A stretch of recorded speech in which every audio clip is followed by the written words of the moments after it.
Hey guys, this is Swapnil and in this video I'm going to be comparing the Motorola Moto E to the Motorola Moto G. These two devices have been quite successful for Motorola in India. This one, the Moto G, is sort of a mid-range device which was launched by Motorola, and now even the second generation of this device is available on Flipkart. This is the first generation, which is also on sale on Flipkart for 10,000 and 12,000 rupees respectively. And this here is the Motorola Moto E, which has also been quite successful and retails for about 7,000 rupees in the Indian market.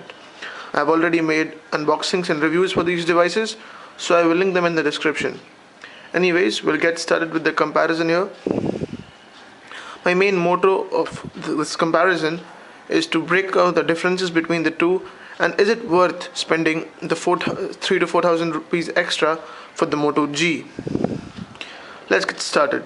First things first, if I compare the screens of these devices, we'll notice that there is a 4.5-inch screen on the Moto G, whereas the Moto E is equipped with a 4.3-inch screen. The Moto G on the other hand has a 720p resolution, that's 1280 by 720p, and the pixel density is good for about 326. So that's pretty close to Apple's Retina display, which they used to call it earlier. And in this case, it's 960 by 540, so it's Quater HD. And the pixel density is around 256, which is not bad either for the price point. These are again IPS LCD screens. The viewing angles are not the greatest here, but they are fine, I believe. The Moto G's viewing angles are much better than the Moto E. As far as the specs are concerned, the Moto G packs a Snapdragon 400 quad-core processor clocked at 1.2 GHz, whereas the Moto E has a little older Snapdragon 200, and that's a dual-core 1.2 GHz processor. So the clock speed is same, but the processor and the number of cores on these devices is different. Both of them pack 1 complete gig of RAM, so that's a good thing, because 1 gig of RAM, at least at the 7,000 price bracket, is a little rare, but now it has started to be common, and thanks to the Moto E, which has sort of started a revolution for the budget price segment, and many other companies have now started to introduce great devices at low price points. So that's a great thing. Both of these devices have a 5 megapixel camera. The Moto G has an LED flash, whereas the Moto E lacks that. So if we just take a snap here, bring in a subject. So if we just click the picture, we can clearly notice that the Moto G took the snapshot a little faster than the Moto E. As you again noticed. So let me just remove my S3 here. And the camera quality, even though they pack the same sensor, I have noticed that the Moto G has some sort of little better image processing going on inside the chip, which makes the camera a little better than what the Moto E offers.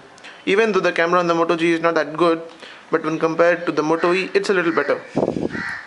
Coming to the front-facing camera, Moto E lacks that, whereas Moto G does have a 1.9 megapixel front-facing camera, I believe. The Moto G is capable of 720p video recording, I believe, or rather it's Full HD, and the Moto E is 720p, I believe. Apart from this, if we compare, or rather if we see the software side of the part, both of them have the identical software, and that's running, and both of them are running on the Android 4.4.4 OS.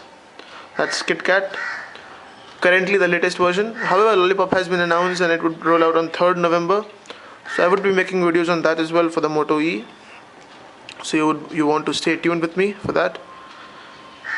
Now, what do I feel about these devices? Both of them are great devices, and they show no signs of lag when you use them. But even though I have noticed some lags on the Moto E, the Moto G has been quite regular with the performance and has not shown many lags. One more thing which I like about the Moto E rather than the Moto G is the fact that it has a front-facing speaker. When compared to the Moto G's back-facing speaker, the speaker on the Moto E is pretty loud, clear, and the main thing that it's front-facing. So if you hold this phone in this orientation and watch videos on YouTube and stuff, or even listen to music, the experience which you get is pretty nice. You might be thinking that it has stereo speakers on both the sides, but that's not the case. The speaker is only on this side at the bottom part, and on the Moto G it's at the back. So definitely in speaker quality I would prefer the Moto E. If we compare the hardware sides, or rather just the shape and size of the devices, even though I'm using a grip shell on the Moto E, which of course has made the device a little thicker in this case, but still the Moto E is a little thicker than the Moto G.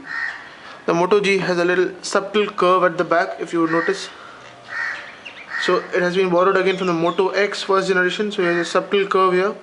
So that's pretty nice, and when you hold it in your hands, it completely fits in your hands. It also has this dimpled back, so you can just place your finger while making calls. And same goes for the Moto E, which also has a dimple at the back, through which you can hold and sort of place your finger and make calls. So sort of a little grip here. Overall, I feel if you want to save 3 to 4,000 rupees, the Moto E is a great choice. You can still go with it. Rather, if you have to buy a phone for 10,000 rupees and you want a sort of a good phone, good mid-ranger, I would believe you can go with the Moto G.